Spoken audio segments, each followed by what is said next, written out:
ایک انہوں نے پوچھا کہ یہ شادی بیاہ کے اندر مہندی کی رسم کی کیا شرعی حیثیت ہے؟ دیکھیں ہمارا مذہب اسلام رسومات کو مٹانے کے لیے نہیں آیا ہے بلکہ رسومات کی اصلاح کرنے کے لیے آیا ہے۔ اس لیے خوشی کے موقع پہ اگر ہم رسمیں کچھ ادا کرتے ہیں تو ہر رسم کو ناجائز نہیں کہا جا سکتا، اسی رسم کو منع کریں گے کہ جو یا تو مکمل طور پہ ناجائز ہے تو منع کر دیا جائے گا، یا قابل اصلاح ہے تو جتنا اس کا مطلب ناجائز پہلو ہے ہم کہیں گے اس کو چھوڑ دیں باقی جائز ہے۔ تو مہندی کی رسم جو ہے اس میں چند چیزیں ذرا ناجائز ہوتی ہیں، مثال کے طور پہ لڑکیوں کا بن سنور کر پھر ایک مقام سے دوسرے مقام پر بے پردہ نکلنا، اور پھر وہ رستے میں لڑکے بھی کھڑے ہوتے ہیں، وہ پھر بدنگاہی ہو رہی ہوتی ہے، اور پھر وہاں جا کر دولہا کو مہندی لگانا نامحرم لڑکیوں کا، یہ بالکل ناجائز اور حرام ہے، اس طرح نہیں ہونا چاہیے۔ اگر ایسی کوئی رسم ہے کہ لڑکے کو لڑکے لگا لے، وہ بھی مہندی نہیں، مہندی تو مرد کو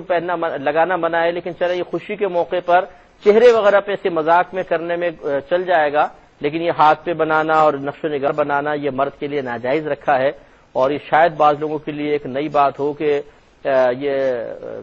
ابو داؤد کی روایت ہے، ترمذی کی بھی ہے، کہ ایک ہجڑا تھا جس نے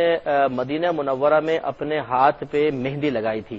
تو نبی کریم صلی اللہ علیہ وسلم کی بارگاہ میں یہ مسئلہ پیش کیا گیا کہ یا رسول اللہ یہ مہندی لگا کر عورتوں سے مشابہت اختیار کرتا ہے، تو نبی کریم صلی اللہ علیہ وسلم نے اس کو مدینے سے باہر نکلوانے کا حکم دے دیا تھا کہ اس کو مدینہ بدر کر دیا جائے، مدینے سے باہر نکال دیا جائے۔ تو یہ جو ہجڑے وغیرہ ہوتے ہیں یاد رکھیں یہ عورتوں کے معاملے میں مرد کے حکم میں ہے، یعنی عورتوں کو ان سے پردہ کرنا واجب ہے، اور فی نفسی خود جو ہیں یہ مطلب سمجھ لیجئے کہ عورتوں کے حکم میں ہے، یہ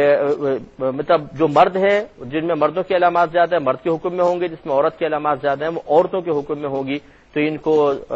احتیاط کرنی چاہیے بہرحال۔ اور یہ بھی شرعی احکام کے مکلف ہیں، ایسا نہیں ہے کہ ان کو سب چھوٹ ہو، ہر ایک برا بھی نہیں ہوتا ہے، ہر ایک خراب نہیں ہوتا، ہر طبقے کے اندر کچھ اچھے بھی ہوتے ہیں کچھ برے بھی ہوتے ہیں، تو یہ خدا نخواستہ کوئی سن رہا ہو تو کوئی برا محسوس نہ فرمائے، لیکن بہرحال مرد کو مہندی لگانا اس طرح یہ نقش و نگار کے ساتھ منع ہوگا، اس میں تھوڑی سی احتیاط کر لی جائے، رسم کو بدل لیا جائے، انداز بدل لیا جائے، نام چاہے مہندی رکھ دے تو شرعاً جائز ہو سکتا ہے۔